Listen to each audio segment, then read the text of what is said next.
Welcome to Atlanta Tarot. This is the tarot forecast for Gemini for March 2022.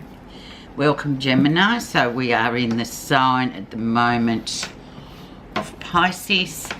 Pisces is all about emotion, so that's the element is water. You are in your 10th house, and the 10th house brings up distant places, travel, all things in the world that you will notice that comes into your focus this month, and thinking about that and what you're going to do about that, Gemini. Knowing you, it'll be done.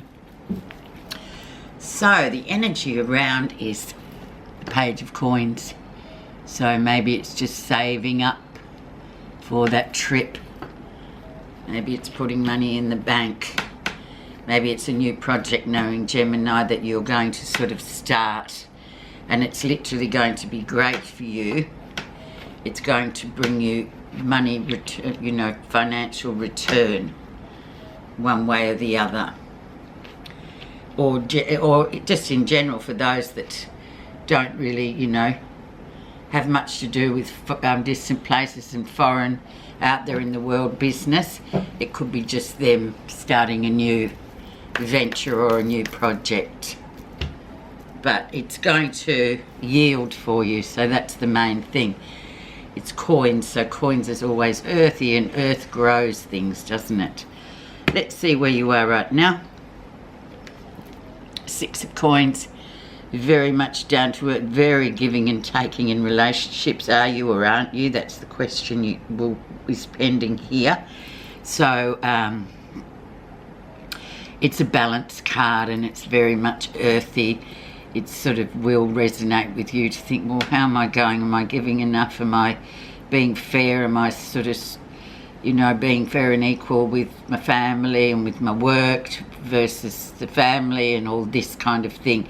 And it will bring up that kind of energy for you. But overall, it's a lovely card to have, because it is a nice balance that obviously you've been trying very hard to achieve, and it seems at the moment this is quite achievable. And let's see what's influenced that to happen indeed, and which will influence the rest of the cards. And we have the Queen of Wands. So very much she is an action person.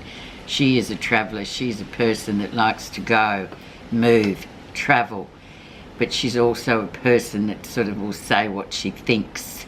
For a lot of Geminis, this could be a Sagittarian woman, female energy in your life, and they are the Sagittarians, and the Geminis are polar opposites. So there's a lot of spark with these two, Gemini and Sagittarius. They do get along extremely well, and I know it myself because I have a lot of dear Gemini friends, being a Sagittarian, and just click.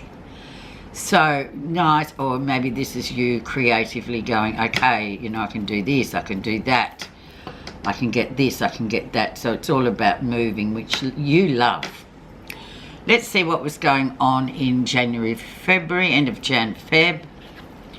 And yeah, decisions to make. Am I going to go towards the moon, which is unknown, or am I going to stay with the path of least resistance, which is the sun? And I can see exactly where I'm going. But it's a decision. What's next? What are you going to do next? And that's Gemini to a T, because they're always, on to the next project. There's never much sitting around dwelling with these people. So that's been hanging around you for a while, and it's good. Wands is always great energy for you, Gemini, because you're just such movers and shakers in the world. Recent influences. People from the past, so maybe those Geminis that have these friends that are overseas, and a lot of you do have a lot of comings and goings and business and things like that. Particularly, I know a few dear ones that have these lots of overseas, or people overseas that they're dying to see, hearing from them again, especially for us here in Australia. Our borders are open again internationally, so it means, yes, breathe a sigh of relief. We can actually perhaps get back out in the world again and go and see those people dear to us, or you know, do work and all that kind of thing with people. But you're very connected to these people, and you may find, even if you're not a travelling person, Gemini, those of you that aren't, that there will be people coming into your life that you haven't heard for a while, but they're thinking of you. Even if they don't get in touch, there's still that strong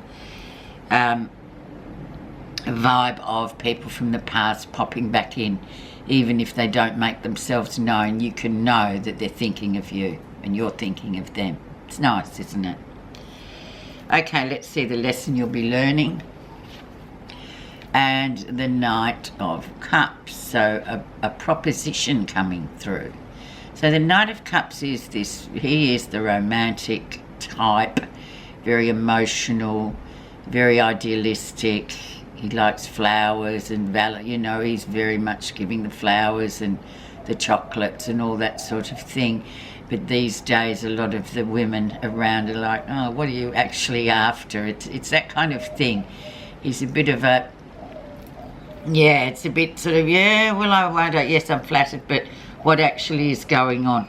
So there might be an offer coming through there, Gemini, from some, for the females or males alike, some sort of offer that may seem a bit flimsy to you guys. And you think, oh, what's really going on? But it's emotional, so it has to be sort of looked at, because we are in the emotional sign of Pisces. Near future. And we have celebrations, enjoying ourselves, partying, having a great time. And or there could be 3 people in a relationship here as well. You know, the 3, they always say that 3 is a crowd, so there could be that energy. But if it's not that, it's just generally just have a good time. So nice. What's happening you're not realising? And we have the energy of the Ace of Wands, which is definitely movement, energy to move, travel, lots of action coming in, lots of good stuff coming in for you. So if you didn't know it, it's there. So now is the time to get things happening. Move, make action. Don't be sitting there umming and ahhing. You've got to do it. How others see you. And you have the Wheel of Fortune, so good luck. Massive luck, but this depends. If you've been putting the effort in, you will get rewards. If you haven't, well, you need to start. Wheel of Fortune is very much a destiny card, so it's going to be a very interesting month. So everything that's going to happen this month has a very strong tinge of destiny to it, or fate. So don't discount that at all, Gemini. Okay, so let's see what you're feeling positive about. And we have a bit of sadness here, just a bit of heartbreak, a bit of sadness. Maybe somebody you hear from, or there's sad news coming, but that's all right. You've just got to take it. You've got to swallow it, and you've got to process it. Or it might be someone from the past that you miss incredibly that comes up in this emotional time. So try not to avoid it, Gemini. Try to just sort of process it. The outcome. And then we have another decisive card coming in, another decision maker card. Things going along well, new projects coming in. This is very much Gemini territory. It's like there could be some new business coming your way, and then you can kind of be, you're good at plate spinning, so you will manage it. Things going well, new projects coming in. Give them the time they deserve. Make sure it sits well with everything else, though, Gemini. Don't cut your nose up to spite your face, but a nice way to look. Now let's see your message.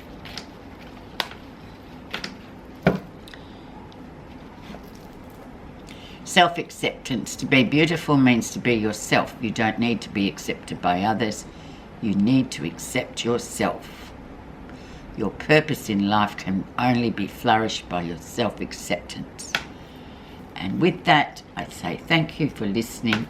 Have a great month. Get out there in the world in whichever way you can, and have a nice time, and thank you for listening.